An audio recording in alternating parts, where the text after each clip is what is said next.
Okay, good day. This is Honors Algebra 2. I'm Mr. McCully, and this is the presentation for section 8-5 on variation. Good news is this one should be both shorter and easier than them mean old nasty graphing rational functions. So today we're going to talk about recognizing and solving direct and joint variation problems, and we're going to recognize and solve some inverse and combined variation problems. So what does some of that stuff mean? Well, direct variation is just a linear model with a y-intercept of 0. And the way that you will see them described in problems is y varies directly with x, and y is directly proportional to x. And our general model is going to be y equals to kx, and k is the constant of proportionality. And you need to make sure that you do not forget to add your constant of proportionality. Inverse variation, y varies inversely with x, or y is inversely proportional to x, and the general model is y equals k over x, and k is the constant of proportionality, and you need to make sure that you do not forget your constant of proportionality. And then finally, joint variation. Z varies directly with x and y. Z is directly proportional to x and y.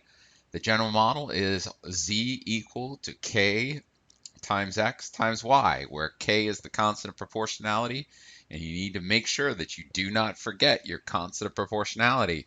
You might be, at this point after 3, seeing a trend here where k is something that is very important and that you need to make sure that you don't forget it, because that is where most of the errors that I've had in my students past have made. They'll just go z equals xy for joint variation and they'll forget that k. Don't be that person. Make sure that you're doing it correctly. So the general process that you're going to follow when we're talking about variation problems, you're going to first determine the type of variation equation, and you may have to write it from a verbal description. And then you're going to use the given instance to solve for the constant of proportionality. So they'll give you an instance of the x and y, or the x, y, and z value depending on the type. And you'll use those to find the constant of proportionality. You will rewrite the variation equation with the constant proportionality, and then you'll use the new function to make a prediction. So what does that look like? So suppose that the distance d a car travels in miles is directly proportional to the number of gallons g that are in the fuel tank.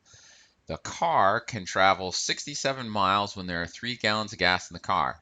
So it says A, write a variation function that models the situation using the given variables. So A, let's read it. D is directly proportional to the number of gallons. D is equal to kg, and we have our directly proportional equation. And then, so we've determined the type of variation. We're going to use the given instance to solve for the constant of proportionality. So we need to solve for this k right here, and we're going to use this given instance. They give us, so it's given, G-I-V-E-N, that d equals 67 when g equals 3. So I can go 67 equals k times 3, and k will equal 67 over 3, and so 67 divided by 3, delete that there, it's going to, oh, why am I in y equals mode? That's bad. 67 divided by 3, hit enter, 22.33.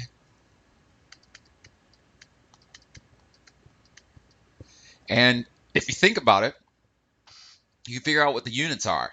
Remember, this is in miles, and this is in gallons. So if I multiply 3 gallons times some value to get miles out of it, I would need gallons on the bottom and miles on the top. So this thing is our rate of consumption. All right, so I'm going to get 22 miles per gallon in this particular vehicle. And so my final answer for A is going to be D equals 22.333 G. And that is our proportionality equation. And then B, it says how far would the car travel if there were 8.5 gallons in the tank? Well, that's just going to be D of 8 equals 22. Come on. D of 8 equals 22.333 times 8, which would be, grab our calculator, times 8. Actually, I think it's 8.5. I made a mistake there. 8.5. I need it to be 8.5. So let's put 8.5 there, and let's kind of sneak in 8.5 there. 8.5, hit enter, and so 120 or 189.833 miles. 189.833 miles. All right. Example 2, the time t it takes to travel to Columbus varies inversely with the velocity that the car travels.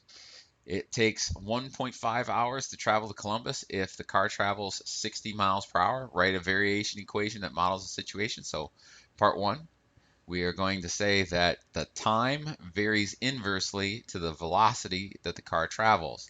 Time varies inversely to velocity. All right.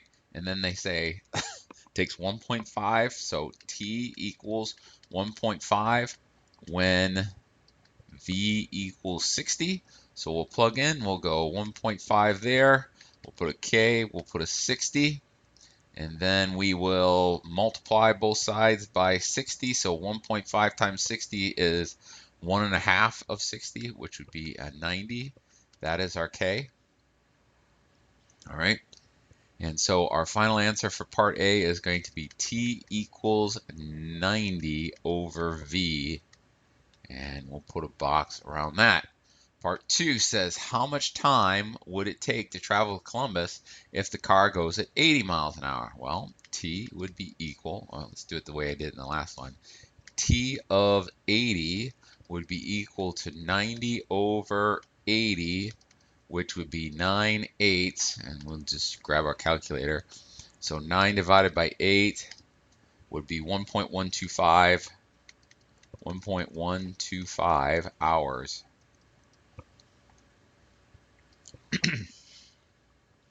All right, last one here. The volume V of a cone varies jointly with the height of the cone and the square of the radius of the base. When the height of the cone is 10 centimeters and the radius is 5 centimeters, the volume is 275 centimeters cubed. All right, so part 1, we're going to write a variation function that models the situation. So it says the volume varies jointly with the height, so k, h, and the square of the radius, so the radius squared. So not only is this just regular joint variation, but it's joint with that square in there. So we added a little bit more than what we would normally, and it just depends on what they give you. So when the height of the cone is 10 and the radius is 70, there's 5, then the volume is 275. So we can fill that in. So h equals 10, r equals 25, and v equals 275. So let's plug that in. So 275 equals k times 10 times 5 squared. All right. So 275 equals, well, 5 squared is 25 times 10. That'll be 250k, meaning that k will equal 275 over 250. 275 divided by 250 is 1.1.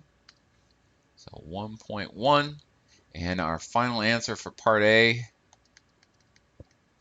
will be 1.1 H.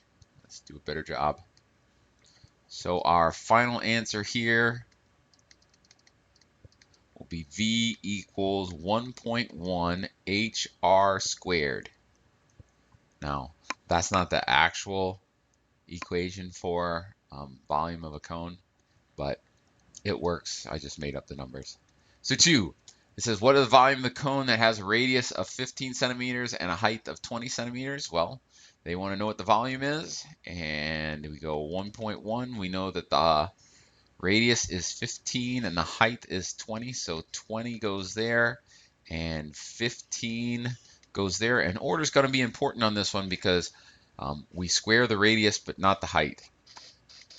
So I just grabbed my graphing calculator. 1.1 times 20 times 15 squared will give me 4,950 centimeters cubed. And again, I just made up the numbers, so that's what it works. All right, that's all I got for today, folks. That's a pretty short one. The McCully fun fact of the day, Mr. McCully took 4 years of French in high school, and he was really bad at it. I was not the best French student in the world. My English needs work, so clearly a second language is going to be even harder. That's all I got. Have a good day. Bye.